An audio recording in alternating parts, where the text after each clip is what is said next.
नमस्ते दोस्तों, मैं संध्या आप सबको की यूट्यूब चैनल में स्वागत करती हूँ। तो जो 22 अगस्त की जो एग्ज़ाम हुई थी, तो उसका प्रश्न मैं आप सबों के समस्त प्रस्तुत की हूँ और मैं उम्मीद करती हूँ कि आप इसी तरह से अगर अभी तक आपका एग्ज़ाम नहीं हुई है, जैसे 25 को हो या 26 का है, तो आप किस तरह से पढ़ के जाना है, किस तरह से प्रश्न पूछा जा रहा है। जो प्रश्न की जो लेवल है वे सरल ही कहा जा सकता है, मतलब पीजीटी के लिए मतलब अच्छा ही प्रश्न पूछा जा रहा है। अगर आप सीरियसली अच्छे तरीके से तैयारी किए हैं तो आपको डरने की कोई बात नहीं है। तो देखिए किस तरह से प्रश्न आया है। तो जैसे पिता कहानी के रचयिता कौन है, तो ऑप्शन में था, तो पिता कहानी के रचयिता कौन है, तो ज्ञान रंजन। तो सही आंसर का आपको चयन करना है। तो ऑप्शन में बहुत था, जैसे ज्ञान रंजन, जैसे छात्रों ने बतलाया है, उसी तरह से मैं ऑप्शन को उचित नहीं समझी हूँ लाने के लिए। सिर्फ मैं दिखला रही हूँ कि किस तरह से प्रश्न पूछा जा रहा है, वही मैं लाई हूँ। तो पिता कहानी के रचयिता कौन है, तो पिता कहानी के रचयिता ज्ञान रंजन है और पूर्वी हिंदी की भाषा से संबंधित है। जो पूर्वी हिंदी की जो भाषा है, तो मतलब हाँ, पूर्वी हिंदी में अवधी जो भाषा था वे पूर्वी हिंदी की है, पश्चिमी हिंदी की या राजस्थानी, इस तरह से प्रश्न था। तो पूर्वी हिंदी से रिलेटेड प्रश्न आया था और साथ ही साथ एक प्रश्न आया था, छात्रों ने सेंड करके बतलाया है मुझे। तो प्रश्न था कि जैसे पूर्वी हिंदी मगही जो भाषा था वे पूर्वी हिंदी के है या पश्चिमी हिंदी के है, इस तरह से प्रश्न एक भाषा से रिलेटेड ही प्रश्न आया था। और अगला प्रश्न है, स्कंदगुप्त नाटक के रचयिता कौन है, तो आप लोग भली भांति परिचित हैं और अच्छे से पढ़े हैं, तो जयशंकर प्रसाद होगा। गोदान उपन्यास के लेखक, ये भी आया था प्रेमचंद।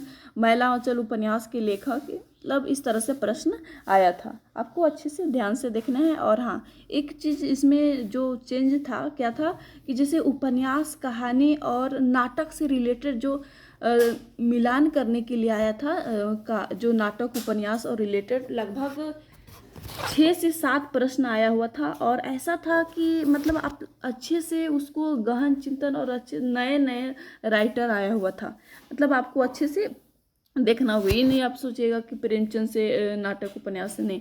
और हाँ, एक जयशंकर प्रसाद की जो नाटक था उससे भी आया था क्रम में लगाने के लिए, और प्रेमचंद के जो उपन्यास है उसको क्रम में लगाया हुआ आया था। जैसे सेवा सदन था, प्रेमाश्रम और रंगभूमि और गोदान, तो इस तरह से आपको क्रम में लगाने के लिए आया था प्रश्न। और एक प्रश्न आया था जो प्रेमचंद का कौन सा उपन्यास है जो अधूरा उपन्यास है, तो प्रेमचंद से रिलेटेड लगभग 5 प्रश्न आया था।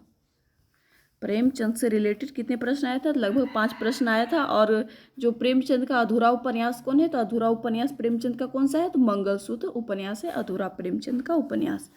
और आया था जो कालिदास को लिखने की प्रेरणा किसने दी है, तो जो कालिदास को लिखने की प्रेरणा मल्लिका दी थी। और मल्लिका से रिलेटेड था कि कुछ प्रश्न अच्छे से बच्चों ने नहीं, जैसे मतलब मुझे कॉल की थी और वही बतला रही थी, तो उसी से मैं टाइप करके बतला रही हूँ। तो जो मल्लिका से संबंधित जो कथन था, लिखने से संबंधित ही रिलेटेड मल्लिका से संबंधित कथन आया था। और जो माँ कहानी के अनुसार प्रकाश की माँ का क्या नाम है, तो प्रकाश की माँ का क्या नाम है, तो प्रकाश की माँ का करुणा। तो माँ कहानी के अनुसार प्रकाश की माँ का क्या नाम था, तो प्रकाश की माँ का नाम करुणा था, ये सही आंसर होगा।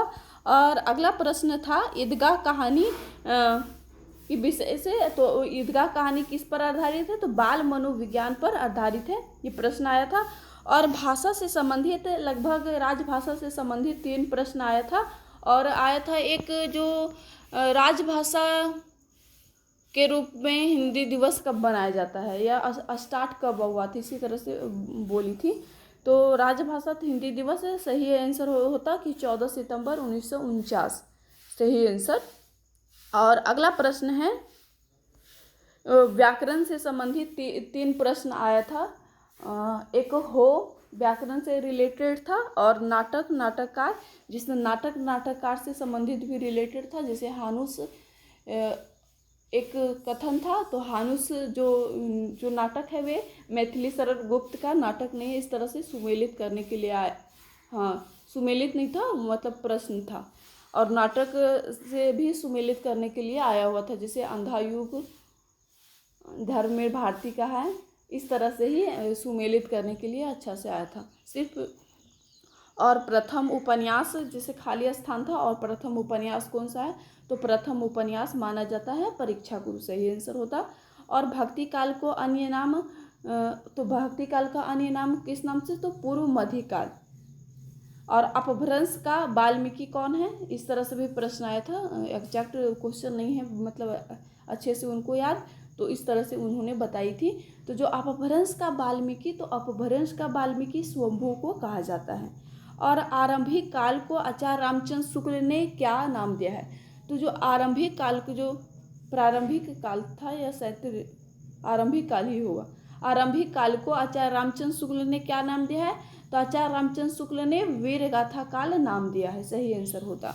और ओकार बहुला भाषा से रिलेटेड प्रश्न था, और लीला ऐप से संबंधित, तो लीला ऐप कब, किस वक्त, तो ट्रांसलेशन कुछ ऐसी ही था ऑप्शन में, तो लीला ऐप से संबंधित प्रश्न था। और दशरथ योझा का उपन्यास आया हुआ था, तो ऑप्शन में था दशरथ योझा का उपन्यास। आप बतलाइएगा ऑप्शन में क्या क्या था, उसी से ही पता चल सकता है कि कौन सा। और गौण विधा से संबंधित था, जैसे आत्मकथा गौण विधा है, जीवनी गौण विधा है या नहीं, और रेखा चित्र, इस तरह से गौण विधा से संबंधित प्रश्न पूछा गया था। और कंठस्थ 2.0 क्या है, प्रश्न आया था। और हो व्याकरण से रिलेटेड प्रश्न आया था। और कुरुक्षेत्र से संबंधित प्रश्न था। केस, कुछ केस से रिलेटेड, तो ये सही आंसर होता। अगर आपको अच्छे से, अगर आप वीडियो देख रहे हैं तो आपको क्वेश्चन याद आ गया होगा, तो इसका जो क्वेश्चन होगा अगर केस से रिलेटेड होगा तो सही आंसर होगा द्रौपदी। द्रौपदी ही केस से संबंधित बातें हैं, द्रौपदी के संबंध में ही है। और दुल्हीन गवाहियों में दुल्हीन किसका प्रतीक है, तो दुल्हीन किसका प्रतीक है, परमात्मा का प्रतीक है। इस तरह से प्रश्न पूछा गया था, मतलब प्रश्न का लेवल था वो ठीक ठाक ही था, उतना कठिन नहीं कहा जा सकता है। और उपंग सूत किसके लिए आया है, जो उपंग सूत है वो किसके लिए आया है, तो उपंग सूत किसको कहा गया है, तो उपंग सूत उद्धव को कहा गया है। किसको कहा गया, उपंग सूत उद्धव को कहा गया है। और अगला प्रश्न था, वही प्रश्न, सूरज स्मृति का जो प्रकाशन वर्ष, तो सूरज स्मृति जो निराला की रचना है उसका जो प्रकाशन वर्ष कब होगा, सही आंसर होगा 1935। तो इस तरह से होगा, 36 होगा, 37, 38, इस तरह से आया था, तो सही आंसर होगा सूरज स्मृति का प्रकाशन वर्ष 1935। और संसद से सड़क तक काव्य के रचयिता कौन है, तो संसद से सड़क तक जो काव्य के रचयिता हैं वे कौन है, धूमिल हैं, सही आंसर होता। और झारखंड में कुल जनजाति कितने हैं, तो झारखंड में जो कुल जनजाति हैं वे 32 हैं। और झारखंड की प्रथम जाति से रिलेटेड भी प्रश्न पूछा गया था। और मतलब देखिए प्रश्न किस तरह से आया था, और जो कुछ प्रश्न कथन से था, ज़्यादा कठिन तो नहीं बोल रही थी, जैसे कवितावली से रिलेटेड एक कथन आया हुआ था। और देखिए एक प्रश्न था, कौन तुम संसृति जल निधि तीर तरंगों से फेंकी मणि, जो ये क्वेश्चन था वे था, मतलब पंक्ति किसकी है, जयशंकर प्रसाद की कमायनी से लिया गया है या निराला की सरोज स्मृति से, इस तरह से प्रश्न आया था। तो सही आंसर होगा जयशंकर प्रसाद की कमायनी से लिया गया, और ये कमायनी की श्रद्धा सर्ग से लिया गया है कथन, इस तरह से प्रश्न था। और स्कंदगुप्त जो नाटक का कुल कितना अंक है, तो स्कंदगुप्त नाटक का कुल कितना अंक है, 5 अंक है। और देखिए झुनिया के पति का निधन कहाँ हुआ था, झुनिया था या धनिया था, इसी तरह से बोल रही थी। तो जो धुनिया अगर होगा तो मुंबई होगा, और धनिया होगा तो कहाँ, बेलारी होगा। अगला प्रश्न है, नाटक कहानी उपन्यास से संबंधित जो 5-6 प्रश्न था सुमेलित करने के, मतलब यूजीसी नेट में जिस तरह से प्रश्न बनती हैं, अगर आप लोग यूजीसी नेट का एग्जाम देते होंगे तो उससे तो आपको क्वेश्चन देख के समझ में आएगा कि वहीं से प्रश्न, तो ऐसा नहीं उठा दिया गया, मतलब उसी तरह से प्रश्न था ज़्यादातर सुमेलित करने के लिए, मतलब 6-10 भी हमको मुझे लगता है कि आया होगा। जैसे उन्होंने बोली कि बहुत सारा सुमेलित करने के लिए प्रश्न आया था, मैं इस तरह से बोल रही थी, तो मैं मुझे लगता है 5 या 7 में इसी तरह से सुमेलित करने के लिए। लेकिन हाँ, आपको अच्छे से जो न्यू राइटर है उसको आपको अच्छे से देख लेना है। जो आप पढ़ रहे हैं उससे रिलेटेड रचना मत देखिए, दूसरा रचना देखिए और अच्छे से आपको देखना है, क्योंकि इससे ज़्यादा प्रश्न आ रही हैं। और मिश्र बंधु विनोद के कितने भाग हैं? तो मिश्र बंधु विनोद के कुल कितने भाग हैं? तो कुल 4 भाग हैं। कविता क्या है, निबंध किसका है? तो कविता क्या है, निबंध, इस तरह से प्रश्न आया था। तो रामचंद्र शुक्ल का निबंध है।